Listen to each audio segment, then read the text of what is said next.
Welcome back to another episode of Binding of Isaac with me, the Dark Sage. Feeling a little bit better today than I was yesterday, so let's get on the horse and see what we can do. Last time we had a successful Cain run, at least as far as normal runs are concerned. Had a successful Lazarus run. Oh, that was my last run. Oops. Well, how about Judas? Judas's playstyle is very simple. He is amongst the highest base damage characters, but there's only one little problem. I'm sure you can see it at the top of the screen there. He has basically no health. Not quite a challenge character, but not an easy character either. Judas is, for lack of a better word, a glass cannon. Yeah, I'll take glitter bombs. I wasn't about to spend all sorts of time on... Oh, come on. You know what? Let's use Book of Belial. That is basically Book of Belial's purpose, is to up your damage. It's only for one room, but you know what? It works. Go away. Lovely. Alright, let's go back and have a look, see if I can find anything else. Nope, okay, that was a waste. But I can get a key here. Oh, that's not helping me at all.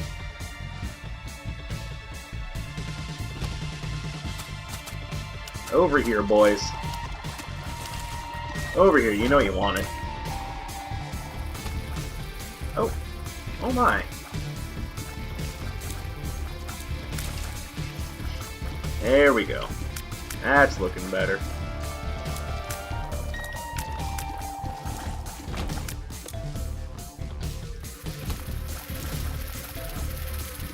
Let's not use another Book of Belial shard, because I want to save it for the boss.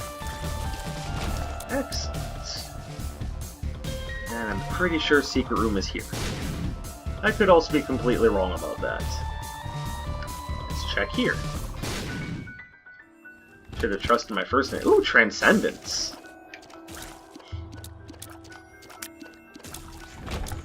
Fortunately, this is an easy item to explain. It's just flying. Two of clubs. But it's a very early game flying, and a very good find out of a secret room. Alright, trust me when I say Daddy is very pleased with this progress. On to the boss. I'm just a glittering, floating head. Pay no attention to me. Nope. Saving that for the next floor.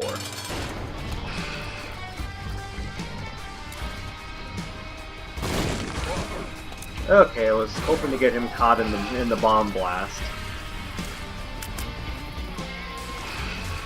That soul heart will help quite a bit.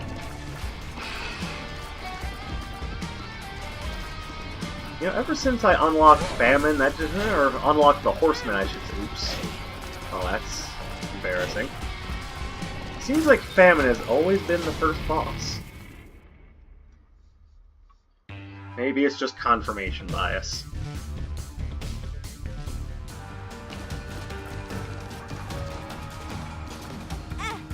Oh, that was stupid. Let's try not to make any more dumb moves like that.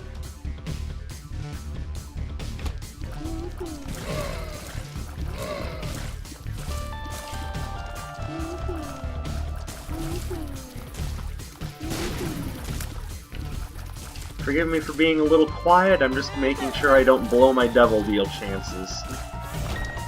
Last thing I want is for that 100% to turn into, well, less than that.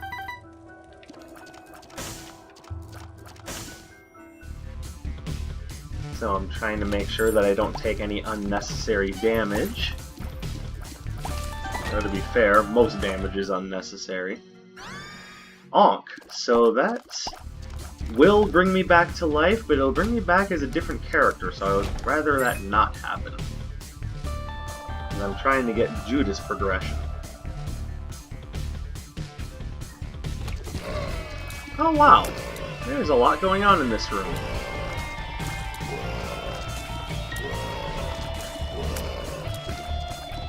Over here, boys. Make yourselves known. Everyone line up for the slaughter. Everybody gets one. You get one. You get one. That was all that was left by the time I started saying that, but everybody gets one.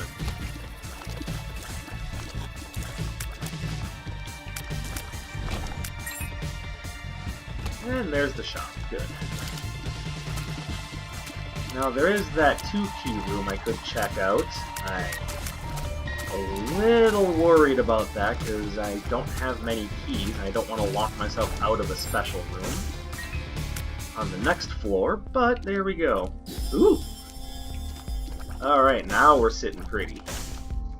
This is a good find. We are happy about these, yes? That's a very awkward room. What in the world am I going to use 5 batteries for? Especially since the room before it already had 2 batteries.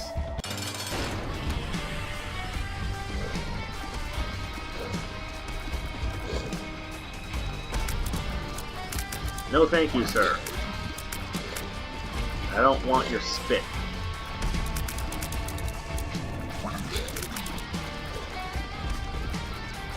There we go.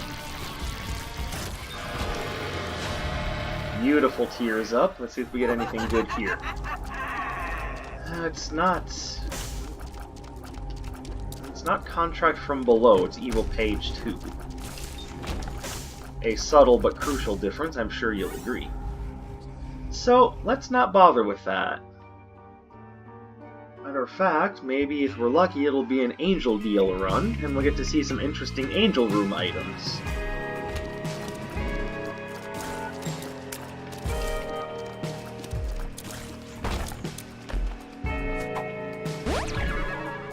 Nice. Nice.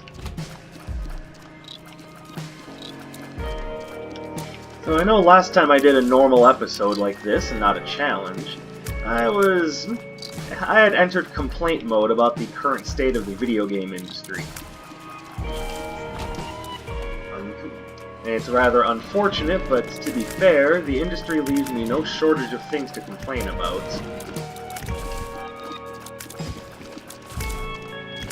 I know one name that didn't come up last time I decided to go on a rant was EA. Otherwise known as Electronic Arts, otherwise known as those bastards that everyone hates. And there's a reason why everyone hates Electronic Arts. Between their unending greed and avarice and just what they do to every game studio they get their hands on, it's no real surprise to anyone that they are amongst the most hated of game publishers. Though to be fair, neither Ubisoft or Activision are earning any brownie points for that either. Whoa! Hey, whoa, you keep that to yourself, buddy. No, keep your homing shots to yourself.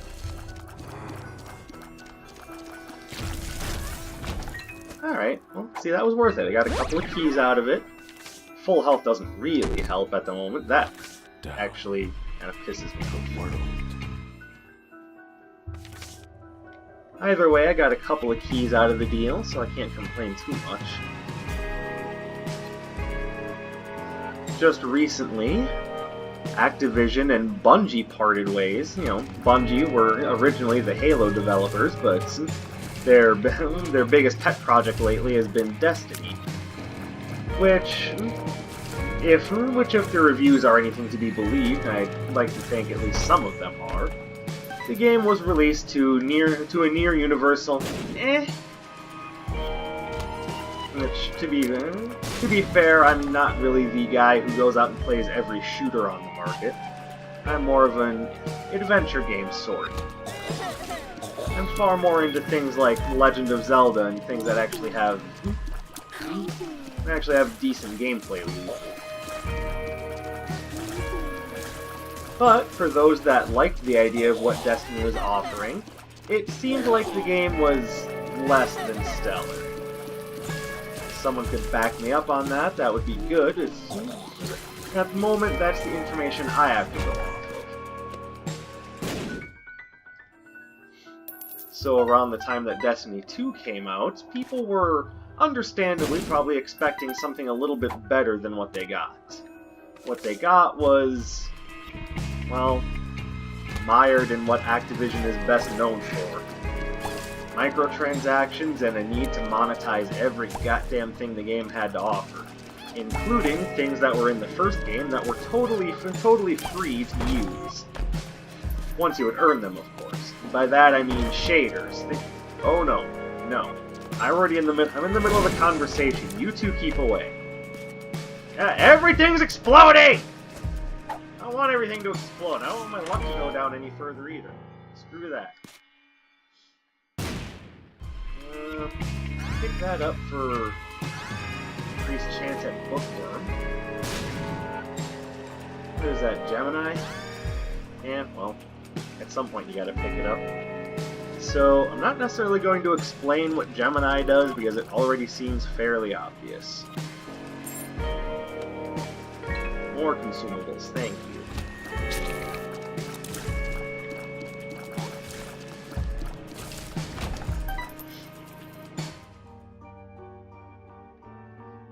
Might as well pick it up just to get it over with. This will ensure that I have it marked in my inventory for 1,000,000%. Remember, that is the ultimate goal here, is to get 1,000,000%. So it means I have to pick up every collectible item at least once. Kinda hence why I decided, Gemini good enough. I wouldn't call this a difficult run in the first place, so say so far so good. With Destiny 2, getting back to that topic, it was a very classic case of one step forward, two steps back. People got the better single-player campaign they were looking for, but in exchange, everything had to be goddamn monetized. And by everything, I do mean everything. I will buy this once again for the same purpose that I made previously known. Mr. Me will basically allow you to grab items from a distance. This also includes being able to essentially steal shop items. Once again, allow me to show you with the theft of Sharp Plug. Yep, I'm a bastard. If I'm not mistaken, Hybrid, just about everything in that game was monetized, much to the detriment of the game itself.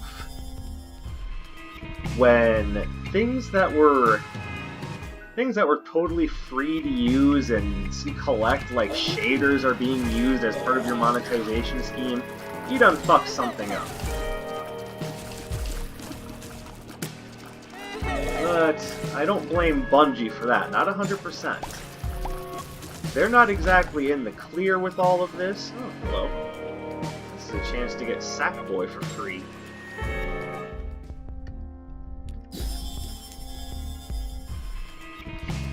Get me another battery. I might show off what Sharp Plug does in just a moment. It is a key component to breaking the game at times, but right now, I just want me Sackboy. Sackhead, I'm sorry. So sorry I got that wrong.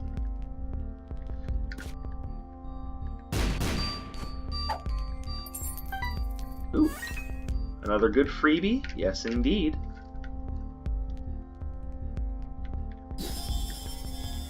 And yet another good freebie. Alright, so I'm usually not too big on Mr. Me. Actually, that's why. So, there you go. That's what Sharp Plug does. It allows you to reach... Why are you not picking that up? You just have a problem with question marks? Is that why you're not picking that up for me? You jerk. Oh, that's right, I fly.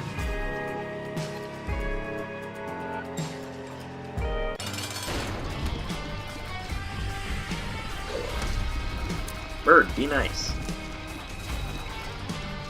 He likes to sit on my hands and peck at me while I'm playing. Like he thinks he deserves to use this controller. At some point or another I may agree, but that time is not now. You are not the Isaac expert. You are not. Another tier is up. Alright, this is looking good. Yeah.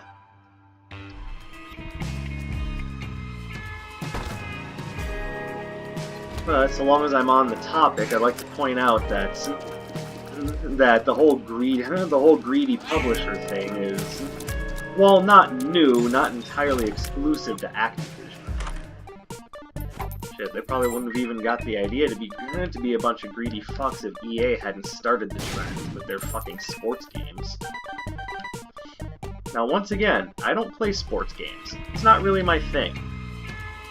As evidenced by the idea that I play games like Binding of Isaac. Oops. Well, let's just go ahead and throw away our ability to speak English. Who the hell needs it? Let's just make up words. Fuck it. Yeah, the idea that I religiously play games like Binding of Isaac should already be enough to tell you I'm not generally interested in what games like that bring to the table. That was quick. Alright, take IV bag, use it a couple times to get some more money, and we're off to the races.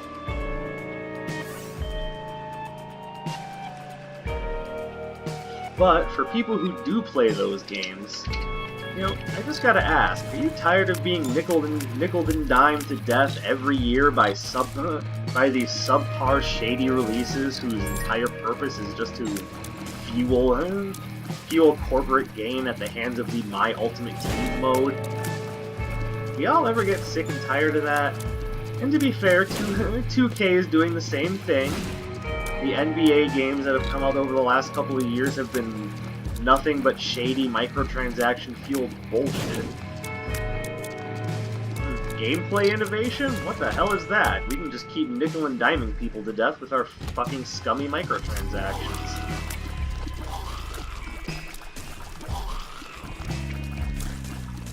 And that is the whole purpose of these games as a service. They're not actually offering you a service. They're not doing you any favors by continuing to update the game. All they're really doing is making it easier for them to line their pockets with ill-gotten gain. Let's up my damage for this one, because these guys are bastards.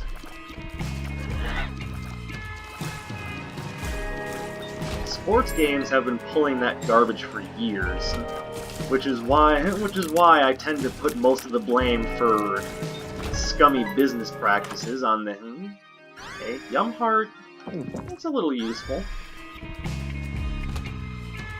It's probably not the most useful thing in the world, but it's something. Secret room. Perfect. That'll help.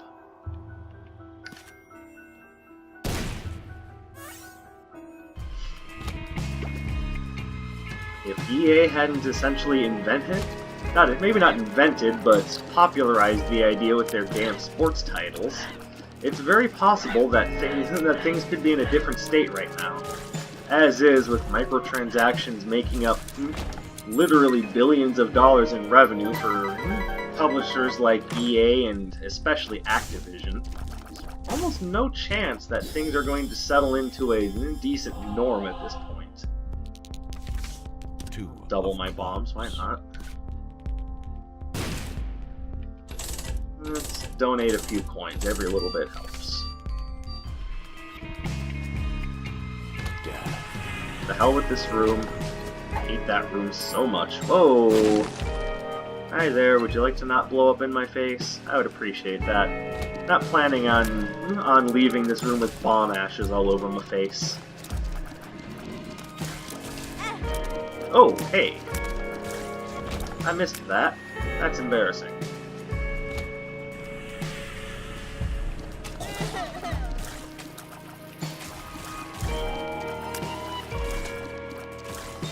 So, now that we have ourselves a little scapegoat in the form of Electronic Arts and their fucking sports games, we can now very squarely pin blame on them for all of the microtransaction-laden bullshit that we've been seeing in AAA gaming lately. And a very good reason why I why I tend to really only support games that I know are been developed decently, but I also heavily support indie gaming. Indie gaming is actually still somewhat mired in a passion for games. This game, despite being almost it's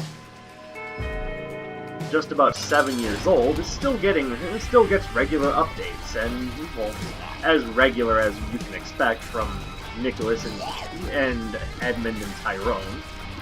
But, oops, that was silly. But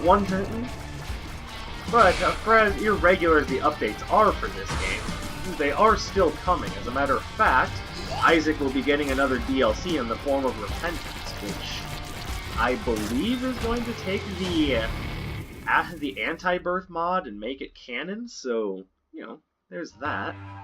Wooden Spoon is just a speed up, not a whole lot to go over with that item. But it's things like that, continuing to support a game that's, by all rights, pretty old. That is a move that actually finds its genesis in a passion for games, and that is something I appreciate. Someone who actually gives a damn about their creation instead of just using it as a cynically developed cash cow.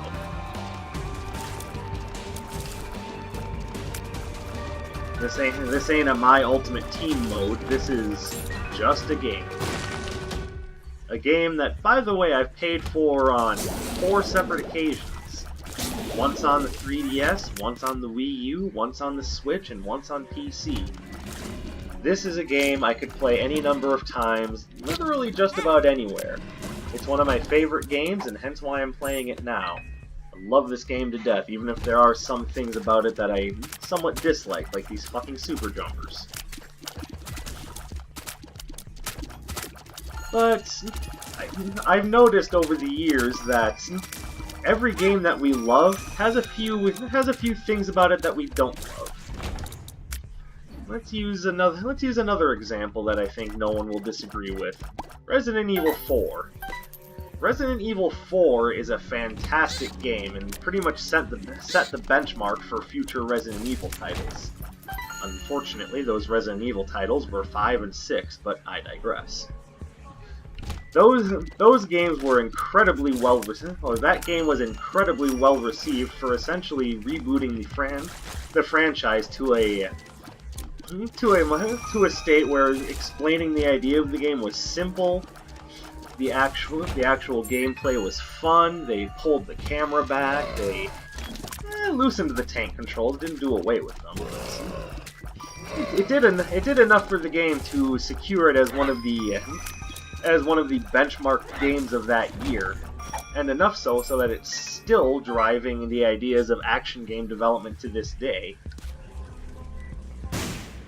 Like I said, we don't like talking about 5 or 6, but to be fair, I actually had fun with both 5 and 6. 5 because I never attempted to play it alone. And I'm lying about 6, I'm sorry, I did not have fun with that game. That was a slip of the tongue. Resident Evil 6, fun. Oh, why do I say things like that? It's all just a comical farce.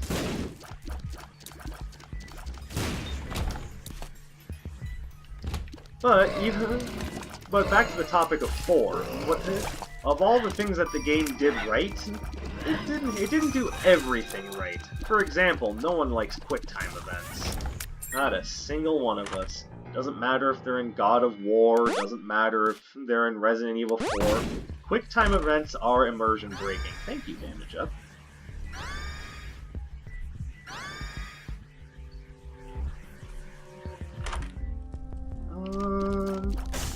Yeah, there's nothing here I really want. Let's take a couple of rerolls and see if anything shows up. Nothing here. I probably should buy that card. Oh, nope. Buying that. Another Damage Up. This one comes with the caveat of there are more champions that show up after you pick up Champion's belts, but all that really means to me is more consumables.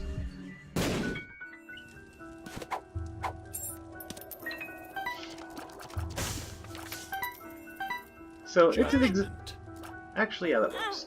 So that's an example of how even though there was something in a good game that we dislike, wow, another damage up. All right, starting to feel powerful. Even though it's an example of a thing in a game that we didn't really like all that much, it still didn't necessarily destroy the entire concept of the game. Resident Evil 4 was still a landmark title. So why does it seem so unreasonable to expect that modern games will have at least a tenth of the passion and originality of a game like Resident Evil 4? I get the feeling something there I said wrong. Oh well. 2 Mega Fatties.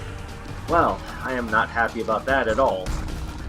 I've already mentioned how much I dislike super jumping enemies. Imagine how I feel about super jumping bosses. Oops. Didn't mean to ram into him.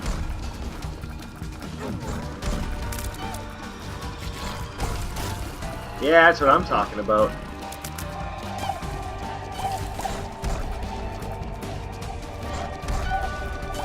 Eat meat, you fat fuck! I don't care how that sounded. Matter of fact, let's just get this out of the way. That was exactly what it sounded like.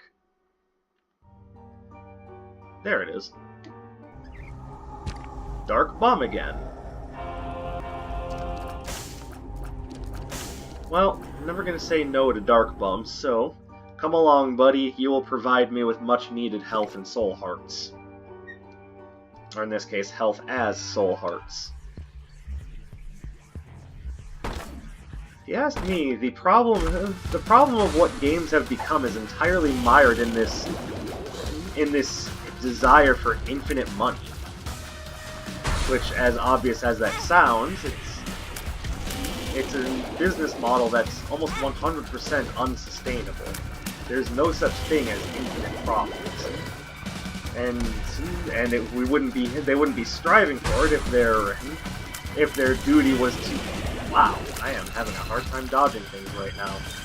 If their overall duties were to gamers and not necessarily to their damn shareholders. Listen, I have no problem with someone trying to make money. It is the gaming industry after all. I'm not expecting it to be a charity. What I would expect is for there to be a little bit more respect for the people who are passionate about what keeps the industry alive. It's not about shareholders, it's not about stock values, it's about just creating something that people will like, that people will actually be willing to spend money on. Without that passionate fan base, there would be... Ooh, lucky. There would be no game industry. And yet all of these companies seem to think that their primary interest is to their shareholders. Now, you'd be forgiven for thinking that's how business works. Why is that a bad thing?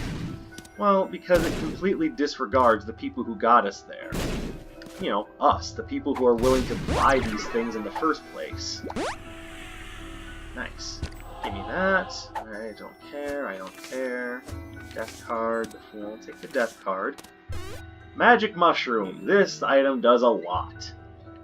And the whole point of that secret room is to bomb mushrooms and hope that you'll find Magic Mush. So, we are in an extremely good position right now. By the way, like Cricket's Head, Magic Mush has the ever favorable. I think I'll take the. No, I don't necessarily need to take this. I'll use it and I'll hold on to this. Magic Mush has the ever favorable 1.5 times damage modifier, which is why my damage jumped up to 15 after I picked it up. It also boosts some of the rest of your stats as well. It's an all stats up, but focused mostly on damage. Destroy you.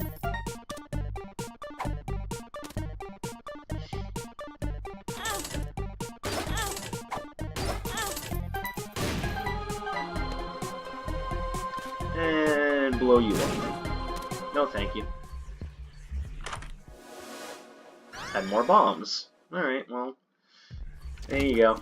By the way, there's nothing special about that pickup. It's seriously just 10 more bombs.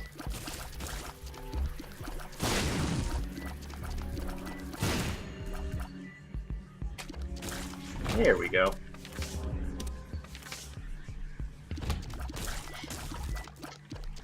Very few decisions made in the gaming industry seem to be being made out of a passion for games or respect for the customer base. It's just about bottom line nowadays, it seems. And anytime a decision goes wrong or blows up in the publisher's face, they more so leave it basically to the public to sort itself out. Costs get passed on to the consumer. Thank you, I appreciate that. And the machine jammed. You know what, let's buy this. Let's take it back to the item room. Mystery gift, by the way, the whole reason why I'm taking it to a different room is because it spawns an item of whatever item pool you're in. It spawns an item of the type of whatever room you're in. So if you take it into a devil room, it will give you another devil room item. I don't know why exactly it made the not good sound and gave me a lump of coal, but I'm not complaining. A lump of coal is a wonderful item. I have detailed what it does, but in case you weren't around or didn't read the description of that video, lump of coal basically makes it so that the further a tier travels, the more damage it does. Basically, it's a hidden damage up so long as you keep some distance.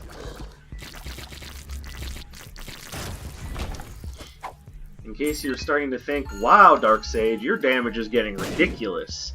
To that I say, why yes, thank you for noticing. Look at that, 20 damage with Bookworm. Man, it feels good to be strong.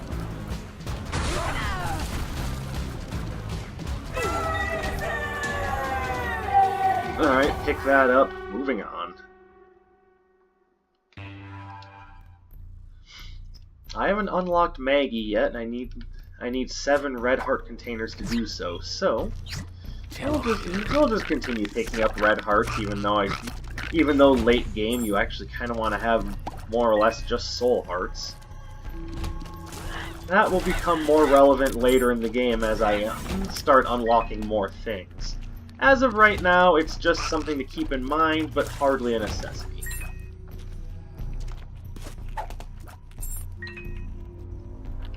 And early game flight helps. Let's be honest, late game flight helps, but having the ability to do all of this early game is definitely a boon. Anything good? Spiders. Oh, there's Guppy's head, which actually will probably be doing more for me than the book.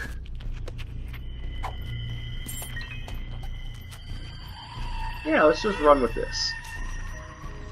It's amazing how often I end up running Guppy's head. It is a good item. It's just surprising how often it ends up being my item of choice. After all, other active items are good too, it's just this one is ridiculous. Thank you, buddy. So what other moves have been made lately that are actually mired in a passion for games?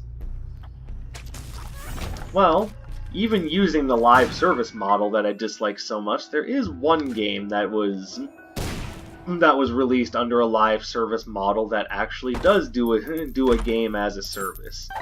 That game? Splatoon. Seems odd that I should be pointing out a live service that I actually like, even though I've spent the entire video complaining about them.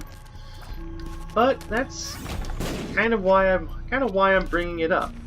I appreciate games that are designed with a passion for actual gaming. Games that want you to interact with them instead of spend more money on them. And to be fair, it would be very easy for Nintendo to turn that into a monetization festival. But they chose not to. In both Splatoon 1 and Splatoon 2, everything that came out after the game's launch was more or less free, Octo expansion notwithstanding. Well, I'll take Headless Baby even though I don't like it. Once again, it's just a matter of taking an item so that it counts towards 1,000,000% later. Nah.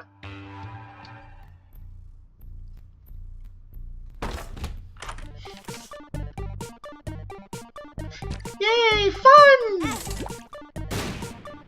That's right, fun indeed.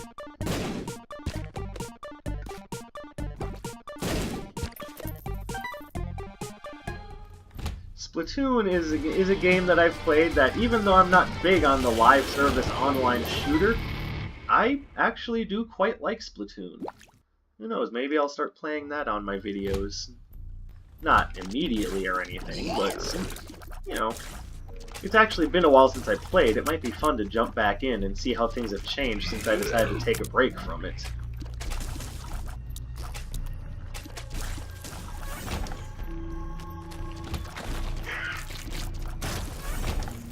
And from what I can tell, a lot has changed.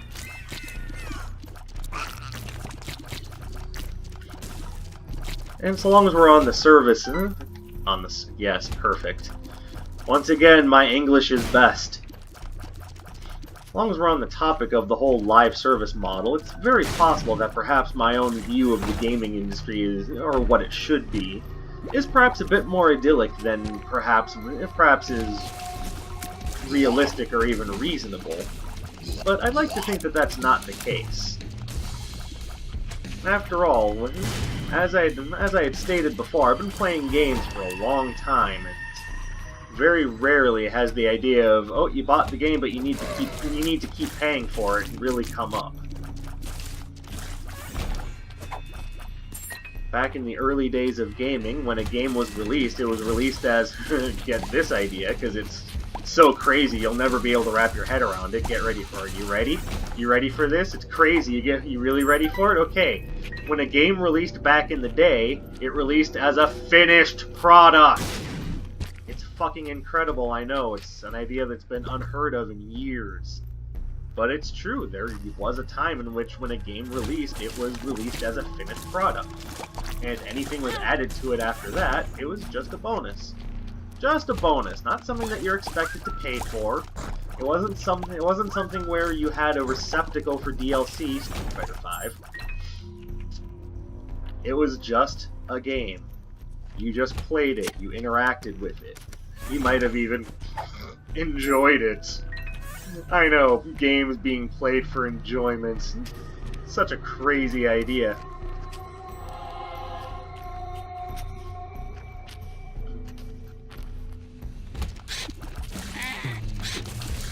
And yes, I'm aware this makes me sound like the internet's 90-year-old grandpa saying, "Oh, games back in my day," but remember two things. One, it wasn't that long ago where things were like that. And two, also remember I'm not that old. Make fun of the idea all you want, but the whole back in my day thing actually seems rather apt to talk about, considering how far things have come in a bad direction. I've said it before and I'll say it again, I don't think it's unreasonable to think we might be headed for another game industry crash. And this time it won't be because of a lack of information and people not understanding what products are good and which ones are shoddy. It's now going to be because of publisher greed, avarice, and the idea that even though we have reviews now, a lot of them are very misleading, to the point where the average consumer would be forgiven for not understanding what a product is. All they know is that their son, daughter, friend, whatever. All they know is that they want this game. They don't know what the game is. Half the time, the person buying it doesn't even know what the game is anymore. But they're assured that, hey, you need this! You gotta have it! Isaac!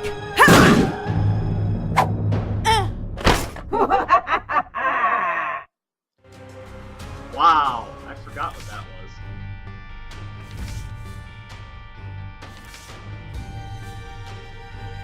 was. Okay. So before I go, I do want to make special reference to the Monster Hunter series. I bring this up because that's another game that would be ripe for the whole games as a service, microtransactions, fuck you, give me money game model. But Monster Hunter, once again, is more focused on it actually being a game that you interact and enjoy. Interact with, grammar please. It's rare nowadays that games come out that actually want you to interact with them instead of just spend more money on them. So, I appreciate games that actually do it right. And that having been said, I'm going to close up the complaint bag as well as this episode of Isaac. Thank you very much for tuning in. If you like what you've seen, continue to keep an eye on this channel, subscribe, comment, like, do all that stuff. And I'll be back with more Isaac gameplay before you know it. This is Dark Sage signing off. Be seeing you.